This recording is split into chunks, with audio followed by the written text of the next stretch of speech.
Cuando comencé a invertir me hubiese gustado poder comprar este instrumento que te vengo a mostrar desde la Argentina, pero en ese entonces no se podía, e incluso te digo los incorporaron hace bastante poco tiempo, recién desde enero del 2022 que se pueden comprar ETFs en un broker argentino. ¿Y por qué me hubiese gustado? Porque como te debe estar pasando a vos o como te pasó en su momento, cuando yo arranqué a invertir no tenía noción de dónde colocar el capital, no sabía si comprar acciones, si comprar CDR, si comprar bonos, entonces arranqué con un capital de 5.000 pesos aproximadamente que lo destiné a acciones de YPF, Banco Galicia, Banco Francés, Macro y nada más. Para de contar. Ahí estaba puesto todo mi capital, ni hablar de un portafolio diversificado, ni tampoco una estrategia de inversión. Entonces, en ese momento, un ETF me hubiese sido muy útil para diversificar mi capital con poco dinero, porque ya comprando un ETF que hoy por hoy nos cuesta entre 4.000 y 5.000 pesos, ya estamos diversificando. Al comprar un ETF estamos invirtiendo en distintos activos, ¿sí? El ETF es un fondo de inversión básicamente.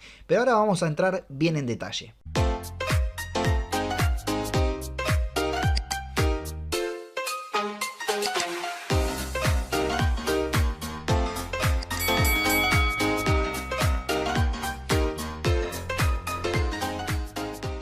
Un ETF, como te acabo de mencionar, es un fondo de inversión, pero muy diferente a los fondos de inversión que estás acostumbrado a ver, por ejemplo, en tu banco, donde para ingresar dinero tenés que suscribir al fondo y para retirar tu dinero tenés que rescatarlo y esperar entre 48 y 24 horas hábiles. Bueno, un ETF no funciona así, son fondos cotizados. ¿Qué quiere decir que sean cotizados? Que los podés comprar y vender en la bolsa, así como una acción o un CDR. Un ETF lo puedes comprar y vender siempre y cuando el mercado esté operando. Generalmente esto es de lunes a viernes y en el horario argentino de 11 a 17 horas uno puede comprar o vender un ETF. Esto hace que tenga mucho más liquidez que un fondo convencional. Pero ojo que esto no quiere decir que por ser tan líquido sea un instrumento para invertir en el corto plazo. No, completamente lo contrario, es un instrumento para invertir a largo plazo. Pero hombre de la bolsa, ¿conviene invertir en este instrumento si tiene tan poco tiempo como mencionás? A ver, tiene poco tiempo en el mercado argentino, se incorporaron hace poco, pero los ETF ya datan de bastante tiempo. El primero surgió en 1993, que es el SPY y todavía sigue vigente, ¿sí? Es el ETF que replica las 500 empresas más importantes de los Estados Unidos. Otra gran diferencia entre los ETFs y los fondos comunes de inversión es que estos últimos por lo general son de gestión activa. ¿Y qué quiere decir esto? Que hay un equipo de profesionales detrás que se encargan de administrar el portafolio, de ir comprando y vendiendo activos con el fin de ¿qué? De ser más rentables entre comillas que el mercado. A diferencia de esto, los ETFs no son de gestión activa, sino que son de gestión pasiva. Y nuevamente, ¿qué quiere decir esto? Bueno, que no hay un equipo de profesionales que van comprando y vendiendo activos, sino que el ETF va a seguir el comportamiento del mercado. Por lo general siguen el comportamiento de un índice. Y al ser de gestión pasiva, los gastos, los costos de mantenimiento de un ETF son mucho menores. Ojo que esto no quiere decir que al ser de gestión pasiva no haya nadie administrando atrás, no. Los ETF son generalmente desarrollados por alguna empresa, así que sí hay un equipo detrás, pero no se encargan de ir comprando y vendiendo activos, sino que van a seguir el comportamiento de un índice. Vamos a poner de ejemplo el ETF SPY, que te voy a estar dejando el nombre por acá. Este ETF sigue el comportamiento del índice S&P 500, que es el índice que reúne a las 500 empresas más importantes de los Estados Unidos. Y dentro de este índice, las 500 empresas no tienen la misma relevancia, sino que va a haber algunas que van a tener más ponderación, van a representar un porcentaje mayor del índice que otras. Por ejemplo, Apple representa, por decir un número, no es exactamente el mismo, Apple representa un 10% del índice y Coca-Cola un 1% del índice. Entonces, el ETF va a tener la misma cantidad de acciones, ¿sí? Un 10% en Apple y un 1% en Coca-Cola. A su vez, dentro del índice de estas 500 empresas, con el correr del tiempo algunas van a dejar de formar parte y se van a incluir algunas acciones nuevas de otras empresas que antes quizás no formaban parte del índice. El ETF va a seguir el mismo comportamiento, va a incluir y va a quitar aquellas empresas que ya no forman parte del índice. Bien, Lobito, ahora que ya tenés una base te voy a mostrar cuáles son los ETFs que podés comprar desde la Argentina, que de paso te adelanto son 9. Pasemos a verlo. Y sí, si se escucha medio mal te pido disculpas, pero tengo la garganta re jodida. Así que ya que estamos de paso te pido que me des un like si te está gustando el video. También por el esfuerzo de estar haciendo este video con esta garganta hecha pelota. Suscríbete al canal si todavía no lo hiciste y activa la campanita, compartí el video si te está gustando y bueno, seguí mirándolo para que aprendas todo sobre los ETFs. Te aseguro que te va a gustar la información que te voy a mostrar a continuación. Bien, primer página que voy a utilizar es Sin Elefantes Blancos. Despreocupate porque en la descripción del video siempre te dejo los links a todas las páginas que voy usando. Dentro de Sin Elefantes Blancos te tenés que venir a la parte de CDRs y seleccionar CDRs ETFs y te va a aparecer este panel que estás viendo en pantalla. Ahora te voy a explicar qué es un CDR. Es importante que sepas que desde la bolsa argentina no se puede comprar directamente el ETF. ¿Por qué? Porque son activos que cotizan en la bolsa de Estados Unidos generalmente.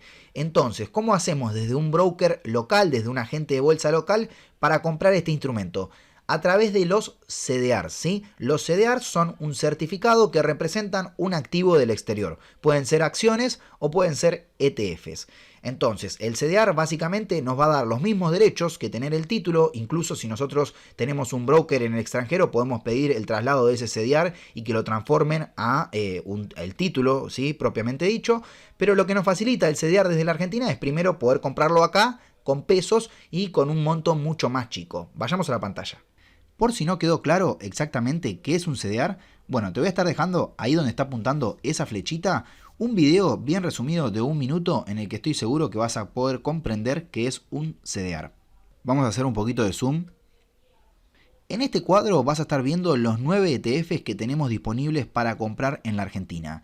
Después vamos a estar viendo exactamente cuál es cada uno, pero lo que quiero es que sepas comprender el cuadro. En la cuarta columna donde dice precio vas a ver el valor en dólares de cada ETF, ¿sí? Por ejemplo, del SPY tenemos 376 dólares. La columna siguiente nos marca la variación porcentual que está teniendo el ETF en el día. Bien, en el siguiente recuadro tenemos los CDRs de ETF que cotizan en la bolsa y mercados argentinos, ¿sí? Eso sería el BIMA. Entonces, en la primera columna dentro de este recuadro, de este subrecuadro, lo que vamos a ver es el ticker, que es básicamente el mismo que el de la primera columna. Con este logo, con este ticker, lo vamos a encontrar en nuestro broker para poder hacer la compra. La segunda columna dentro de este subrecuadro vamos a estar viendo el precio en pesos de cada ETF. 4.521 el caso, por ejemplo, del SPY. Y la siguiente columna lo que vamos a estar viendo es la variación del precio en el día, que es 0,10%. Vos te estarás preguntando, che, pero ¿por qué varió menos si supuestamente representa el ETF del extranjero, ¿no? Que acá varió un 0,46%. Bueno, eso puede ser por muchas causas. Puede ser el factor dólar, influye en la Argentina. Puede ser también en la oferta y demanda que haya dentro de la Argentina del ETF. Pero siempre este CDR, ¿sí? Quizás a veces con un poquito más de delay, va a seguir el comportamiento que esté haciendo el SPY, el ETF. Sigamos. En la columna de ratio que estás viendo estos numeritos, te estarás preguntando qué son. Básicamente es la cantidad de CDRs que necesitamos para equiparar al precio del ETF. Por ejemplo, en el SPY tenemos el precio en pesos que es 4.521 pesos. Eso no tiene nada que ver con el precio que tenemos acá del ETF, que es 376 dólares. ¿Cómo puede ser? ¿Cuál es el tipo de cambio que se toma? Entonces, para equiparar este precio, ¿sí?, de 376 dólares, necesitaríamos tener 20 CDRs. Ese es el ratio, esa es la proporción. Si nosotros tenemos 20 CDRs, vamos a estar teniendo un ETF. ¿Y por qué tenemos este ratio? ¿Por qué no cuesta exactamente lo mismo pasado a pesos y ya? Comprar algo por 4.500 pesos no es lo mismo que tener que gastar 70.000 pesos solamente en un ETF. Entonces, de esa manera, muchas personas con poco capital pueden acceder a este instrumento. En el último subrecuadro que estás viendo acá en pantalla, vas a ver que dice CCL. No voy a entrar demasiado en detalle. Básicamente lo que te voy a explicar es que se toma un tipo de cambio para pasar del valor del dólar del ETF al valor en pesos. Y ese tipo de cambio es el contado con liquidación, que es el CCL. Entonces, cada CDR va a tener un tipo de cambio. Por lo general se aproxima. Y es importante que sepas, ¿no?, que también va a ser una variable que afecte al valor del CDR. Por lo tanto, supongamos, si el precio de este dólar sube, últimamente lo está haciendo, si el precio de este dólar sube, entonces el valor de tu CDR va a incrementar. A pesar de que el valor en dólares del ETF afuera no suba en lo absoluto. Y otro ejemplo, si el ETF del SPY en la bolsa de Estados Unidos sube, y a la vez sube el valor del dólar, bueno, entonces vamos a estar ganando por ambos lados. Estos instrumentos son una muy buena manera para resguardar nuestro capital porque se ajusta a un tipo de cambio, se ajusta a un valor dólar. También es importante que sepas que así como a veces sube el dólar, en otros momentos puede bajar, y en esos momentos, cuando baja el ETF y baja el dólar, bueno, también estos instrumentos pueden tener una baja fuerte. Entonces lo importante es invertir a largo plazo, ¿sí? Perspectiva a largo plazo con esto. Bueno, Lobito, espero haber sido claro. Igualmente sabes que cualquier consulta me la puedes dejar abajo en los comentarios. Ahora te voy a pasar a explicar en qué invierte cada uno de estos ETFs. El primero, el SPY, que ya venimos mencionando, invierte en las 500 empresas de mayor capitalización bursátil de los Estados Unidos. En las empresas más grandes, ¿sí? En las más importantes. Después tenemos el QQQ, que invierte en el índice Nasdaq. Y el índice Nasdaq reúne a las 100 empresas tecnológicas más importantes de los Estados Unidos, relacionadas con hardware, con software, con biotecnología, con telecomunicaciones y demás. Si nosotros compramos este ETF, vamos a estar invirtiendo en esas 100 empresas. Algunas, recordad que van a tener mayor ponderación que otras. Ya lo vamos a ver más adelante. Después tenemos el IWM, que es el ETF que invierte en las pequeñas y medianas empresas de los Estados Unidos, ¿sí? Exactamente en 2.000 empresas de pequeña y mediana capitalización bursátil. Seguimos con el EEM, que es el ETF que invierte en un índice que sigue los mercados emergentes, básicamente. En este índice van a haber acciones de distintos países que justamente son no de países desarrollados, sino de mercados emergentes, y este ETF va a estar invirtiendo en esas empresas. Quinto ETF, el XLF, que replica el índice del sector financiero. Básicamente, al comprar este ETF, estamos invirtiendo en empresas del sector bancario o de servicios financieros. Vamos con el ETF número 6, el XLE, que invierte en el sector de energía. Básicamente, en empresas que producen petróleo, gas natural o que brindan servicios de perforación. Después tenemos el ETF número 7, que es el DIA o DIA, como quiera llamarlo, que replica el índice Dow Jones, uno de los índices más antiguos de la Bolsa de Estados Unidos, en el cual se reúnen 30 de las empresas de mayor capitalización de mercado relacionadas con el sector industrial, básicamente, que son también de las empresas más antiguas. ETF número 8, el EWZ. Al comprar este ETF estamos invirtiendo en las empresas de mayor capitalización de mercado de la bolsa. ETF número 8, el EWZ. Al comprar este ETF estamos invirtiendo en las empresas más importantes de la bolsa brasilera. ETF número 8, el EWZ. Al comprar este ETF estamos invirtiendo en las empresas de mayor capitalización de mercado de la bolsa brasilera. Las empresas más importantes de Brasil, como Vale do Rio y Petrobras, entre algunas, ¿no? Y después, por último, tenemos el ETF número 9, que es el ARK o ARK Innovation. Y a diferencia de los otros ETF que te vengo mencionando, este no es de gestión pasiva, es decir, no replican un índice, sino que es de gestión activa. Hay un equipo detrás que va comprando y vendiendo con el objetivo de tener un portafolio que le gane al mercado, por así decirlo. Invierten en empresas de desarrollo, empresas de innovación, justamente eso.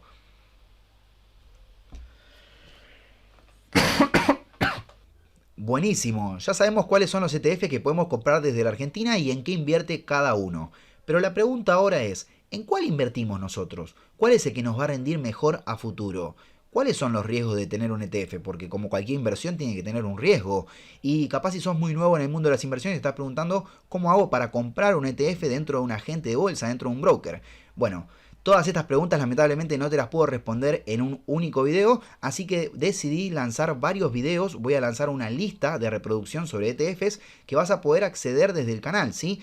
Como te voy a mostrar en pantalla, ingresando a la parte de listas de reproducción dentro de mi canal vas a encontrar una sobre ETFs y poco a poco, tené paciencia, voy a ir subiendo videos respondiendo a estas preguntas que acabamos de hacer. Te voy a enseñar a analizar un poco más en profundidad cada ETF, en ver en qué invierte, en qué empresas realmente está invirtiendo, cómo rindió en el pasado y también saber cómo paga dividendos, porque así como las acciones también pagan dividendos, algunos trimestralmente, otros mensualmente. Pero bueno, todo eso en el próximo video, en los próximos videos, que también seguramente te van a estar apareciendo acá los costaditos cuando ya estén, ¿sí? Bueno, nos vemos en la próxima edición del Hombre de la Bolsa. Chau, chau.